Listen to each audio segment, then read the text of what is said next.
Hi, I'm Pete from Ashton's Cars, and this is a Nissan ElGrand. More specifically, it's a 2005 Nissan ElGrand with a 2.5 litre V6 engine. These are a JDM car, so Japanese domestic market. They were never sold as a new car in the UK, but you will see quite a lot of them on the roads now because a lot of people have imported these from Japan. They're really popular over here because they are an 8-seater vehicle, of which you cannot get many in the UK, and they've got tech in them which will absolutely blow your mind when you consider the age of the vehicle. As I say, this car now it's a late 2005, late 2013 now, so we're looking at here an 18-year-old vehicle. But the tech on it is absolutely incredible, even down to the fact it's got cameras to the side views, to the rear views, all of which I'll show you in just a minute. I think it's a really good looking car. They tend to be very popular in white, these. You see a lot of white ones around. White is a premium colour in Japan, it always has been, and long before it became quite trendy over here to have a white vehicle. So, because it's white, I think it does make it look a bit more youthful for the UK market. We tend to be in love with white vehicles over here at the moment. It is actually a pearlescent white, this one, which you can't really pick up on camera, but the colour sort of changes as you go around the car. It's not a flat white like you get on a lot of vehicles. It's quite an attractive colour. Unfortunately, it's not the most sunny of days here. It's a little bit dull, so I'm probably not showing it off to its best. But it's a big car, it's an imposing vehicle. I mean, it's hard to say it's a pretty car. I guess it's not, but in a brutal sort of way, it has got a certain elegance about it.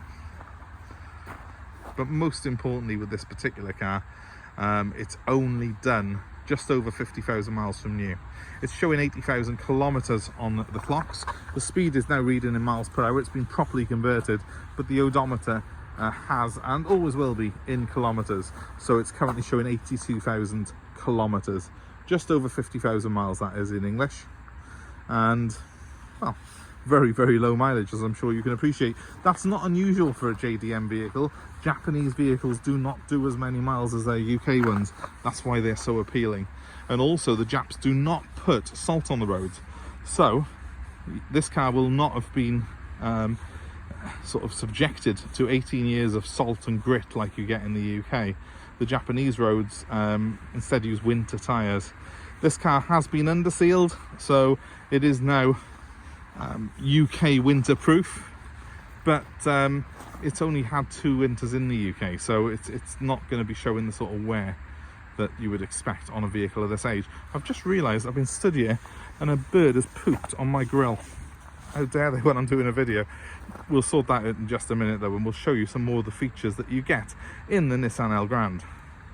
So here I am at the back of the ElGrand, and at the moment I've got the one seat folded up to show you the sort of luggage space you have in this vehicle when it's a 5-seater. But this is essentially a bench which seats a further 3 occupants, so it's an 8-seater altogether. It splits into 2 and it folds up neatly into the side like so when it's not being used. Main thing is, whereas a lot of MPVs, when you've got the seats in place, you haven't got any boot space. You've got huge amounts of boot space in this. You can even store things under the seat. That is the headrest for the one that I've got folded up on the other side. It's got a completely flat floor and it's all on rails, so all these seats can be slid fore and aft to give you more space, more leg room, depending on what you're looking for. It's absolutely colossal. If I show you from the passenger door here, I've got the seat folded here in a minute. That gives you an idea of the legroom that you have on offer at the back. Obviously it does fold down that one, I'll do that in just a second to show you it as an 8-seater. But currently I've got it configured, I guess as a 6-seater actually.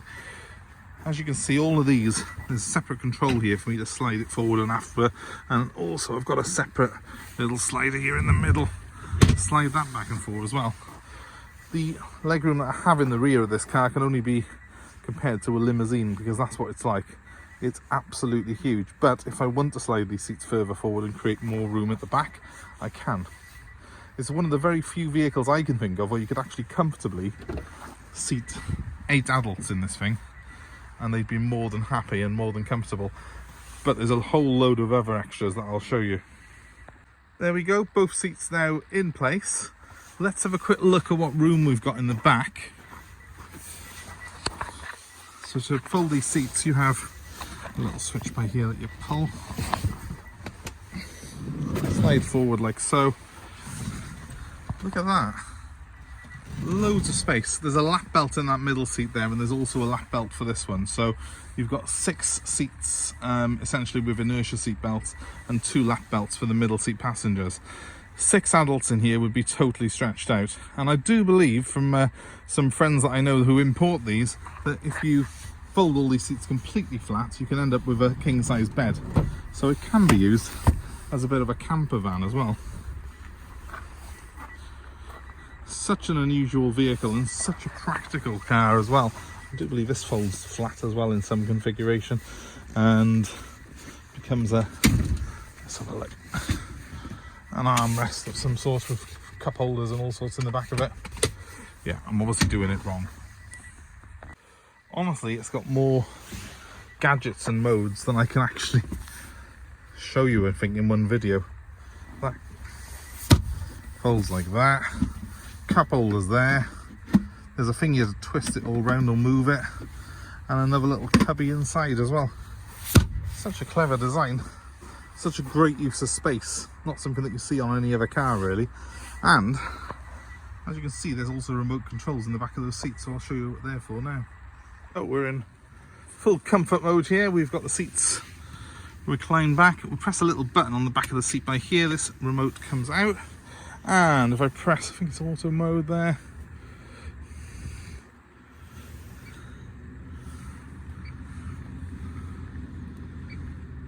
That does the heating. I've just turned it off. And then on this side, press the button here.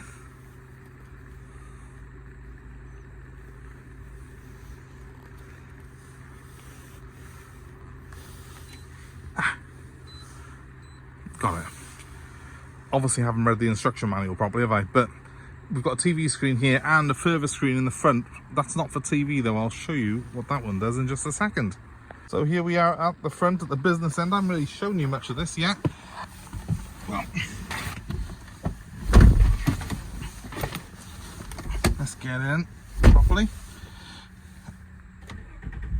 Start her up. This car is showing 82,000 miles, but actually a majority of that's in kilometres. 80,000 miles, well, I think all of that's in kilometres. The odometer, I've been told, is still reading kilometres. 82,000 kilometres is about 50,000 miles, just over 50,000 miles. That's all this thing's done. And I've got service history even from Japan to back that mileage up.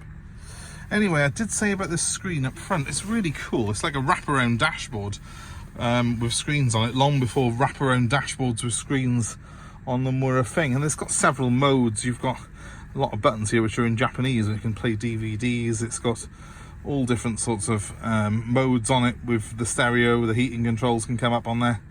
Although handily, we have got normal conventional switches as well, and I'm glad of that, to be honest with you, because I'm not a big fan of touchscreens for heating. But what I really am a fan of is this. Press that side blind. Look, it gives me a view from a camera of my wheel, that side of the car. My blind spot. I can see where I'm parking the car from that camera. And of course, if I put it in reverse, I've got a reverse camera as well. This is a 2005 car, guys.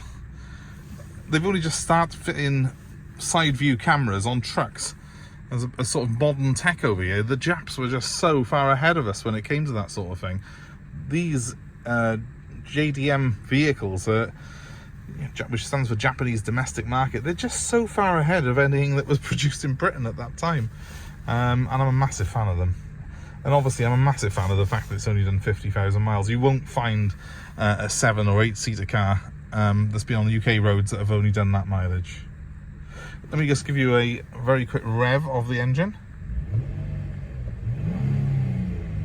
Really smooth, really smooth. It's a 2.5 litre V6 engine, petrol, with an automatic gearbox, which has got a snow mode and a power mode as well, but which I've just been driving in standard sort of drive and seems to be doing the trick extremely well.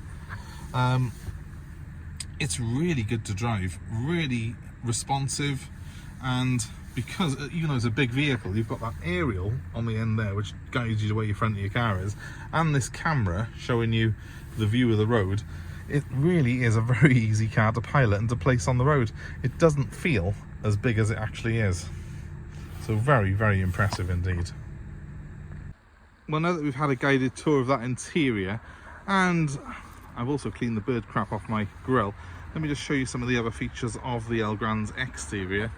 For a start, the wheels on it are original, and as you can see, they're in immaculate condition. Again, that's largely down to the fact that in Japan they don't put salt on the road, so they don't end up getting completely knackered like the ones in the UK. Now, there is one thing that I've got to do to this car before it goes anywhere, and that's replace this door handle. It does work still, but someone snapped it off, so that's going to be done before the car goes anywhere. I don't know if you can see as I'm coming along there how that paint sort of shimmies along. It's a very nice colour, this.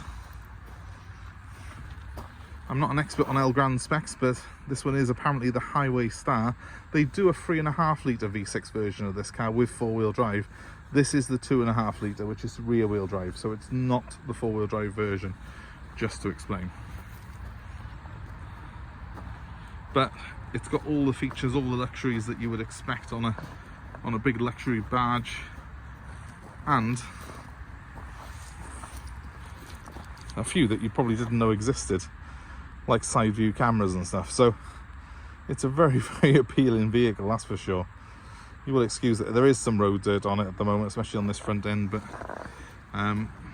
we're on one of those, that time of year where there's lots of grit on the roads, lots of crap that this car has had to endure in Japan, and that's why it's in such good condition. Don't think of it as an 18-year-old car. If you're buying one of these, they're just so much, they were so far ahead of their time anyway, and they're just so much better preserved than UK vehicles. It does really look more like something that's only 5 or 6 years old. But the technology is far, far advanced, and while some of it probably is a little bit useless now in terms of it's in Japanese, some of the instructions, the accommodation that you get and the luxury this car offers you, there is nothing else that really can compare. For me, as a bit of a petrol head, part of the appeal of this car is that it is a bit of a left field choice. It's not your average people carrier, and if you have the need to carry 8 passengers, this really is one of the very few vehicles that does that job. And also it's one of the very few vehicles that can carry more than 5 people that I personally find quite interesting. It really is something that's quite unique. I wish they had brought it in as a proper UK vehicle, but I know for a fact you would never ever see one that was in this sort of condition that had been on UK roads all that time. So guys, if it's of interest to you, give us a call. I've got all the documentation for when this car has been imported. It has got a staggering amount of history with it, and the mileage does stack up on it, so we're pretty confident that 82,000 kilometers is genuine. If you're interested, please give us a call by number 07932 873 646. If you're looking for something that's a little bit unusual but also very, very practical, look no further. This is going to be a phenomenal car for someone. Please give us a like, give us a share, and subscribe to our channel for more car buying advice, more cars that we have on offer like this.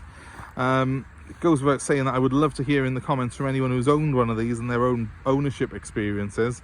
I've only sold 1 or 2 of these in my time at Ashton's Cars. I have previously imported vehicles from Japan, but haven't had many ElGrands, so I'm really interested to hear your views on them. Please give us a ring if you're interested. 07932 873 646 will get you straight through. We're happy to arrange delivery of this car anywhere in the UK. We're happy to take part exchange, so let us know what sort of deal you're looking to do. We will sort something out for you.